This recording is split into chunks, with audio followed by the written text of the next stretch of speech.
Hey everyone, just wanted to talk about the squid industry's Nautilus for a little bit.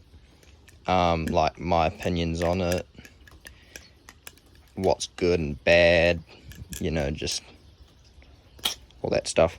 So, I don't really post to YouTube much at all. I usually I'm mainly on Instagram. So I'll put my Instagram account down below if you want to have a look at that. But yeah, this is the Squid Industries Nautilus V2. I've had this for exactly a week now. And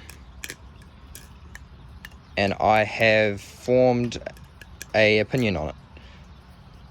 I've flipped it quite a bit over the past week, and I've learnt some things about my preference, about balisong flipping as a hobby, and definitely a lot about the balisong community. So the Nautilus, for those who don't know, but most of you will, it runs on bushings, it runs on Tang pins, it's channel G10, has jimping. The blade, I don't think it's hardened, but it's something, I don't know what it is, I can't remember. But yeah, it's very different to any other product from Squid. Like, I own a Kraken Trainer V2.5, a Mako Trainer V2.5, an OG Squiddy, a Squiddy A, and my brother has a Squiddy B. And the Nautilus is nothing like any of those, because it's Squid's only Tang pin balisong. It's their only G10 balisong. And it's just such an interesting thing to flip. Like, I never thought I would own one, because I didn't think it would be my thing, but I decided, I'll stuff it, I'll just get one. And so I did, and I have not regretted it at all. So in terms of tolerances and quality, lots of people have had issues with the Nautilus.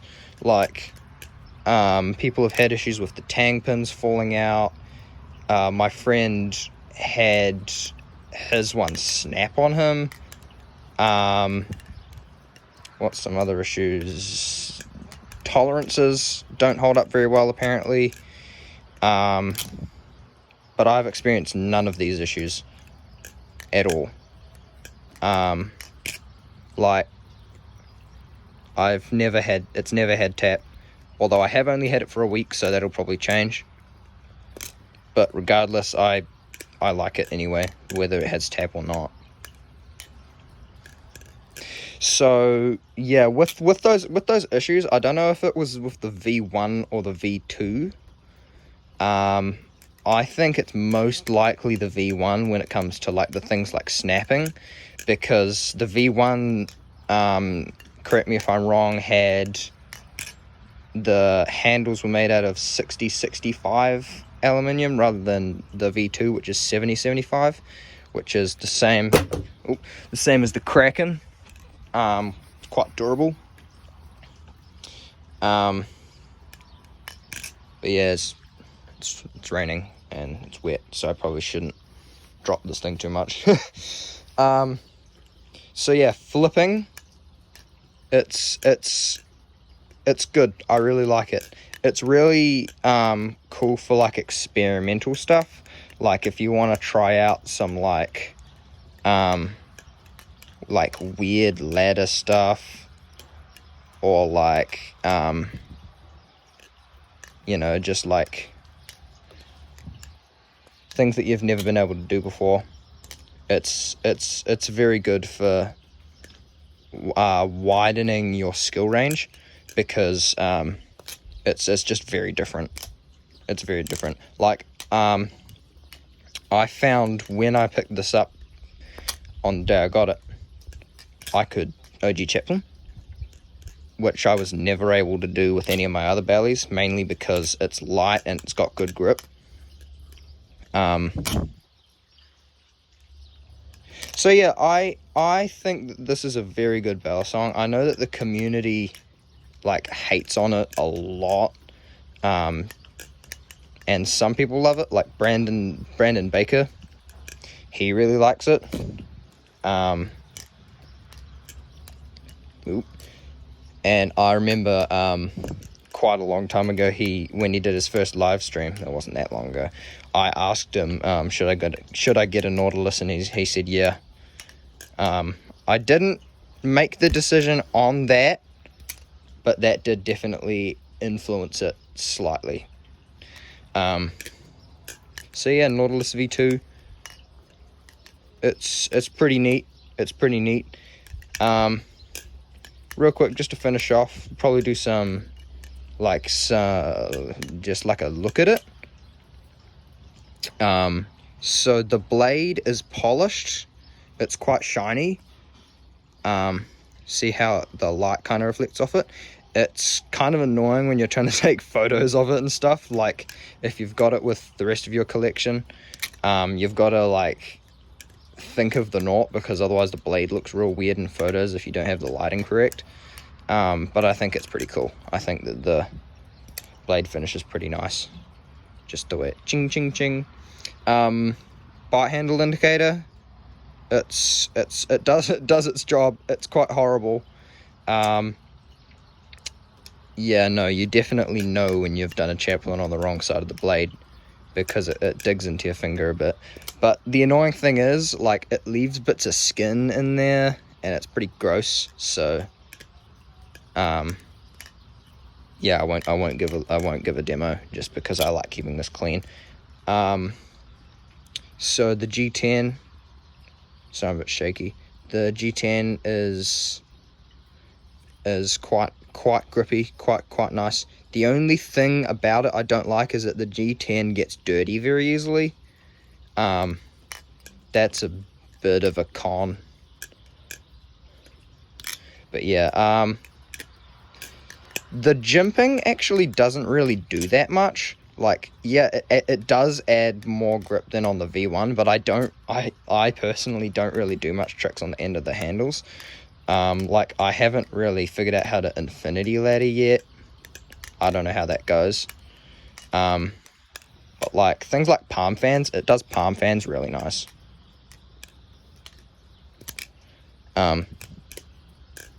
So yeah,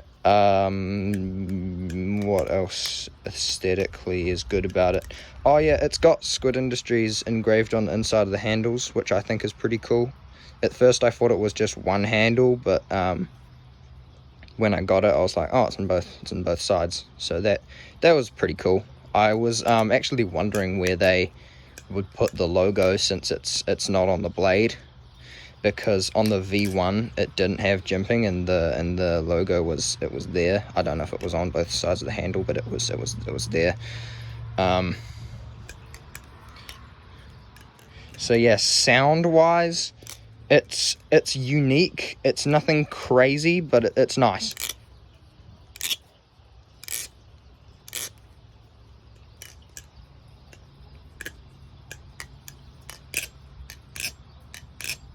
It's got a very, very faint, very short ring when you snap it.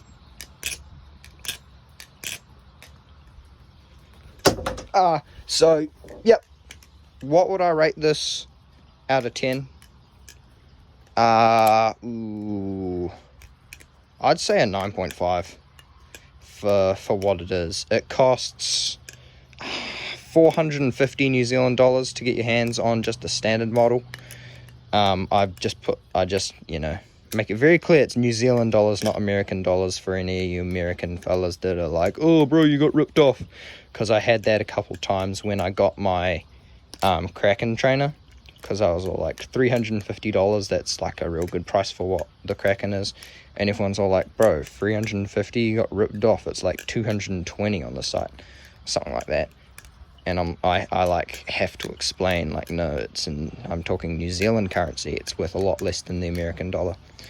But oh well. Yeah, it's not cheap at all by any means, but it's worth it.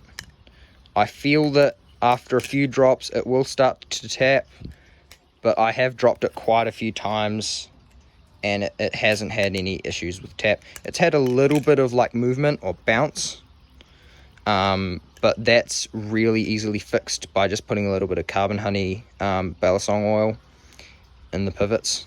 I love carbon honey. Carbon honey's the best. I literally will take it over any other lubricant. Yeah, that's the other thing. You got to keep this thing lubed, and it's really annoying to clean like excess and residue out of there because the tang pin kind of gets in the way. Oh crap! You can kind of see it's a little grubby, but yeah, honestly, I think the pros outweigh the cons greatly on this balisong, and then it's really overhated in the balisong community. So yep. That's the Squid Industries Nautilus. I hope that this was like an informal, I don't know. I hope this video told you what you wanted to know about the Squid Industries Nautilus. I'll probably be doing videos like this on some of the other balisongs in my collection. But, yeah, until then, I'll see you around.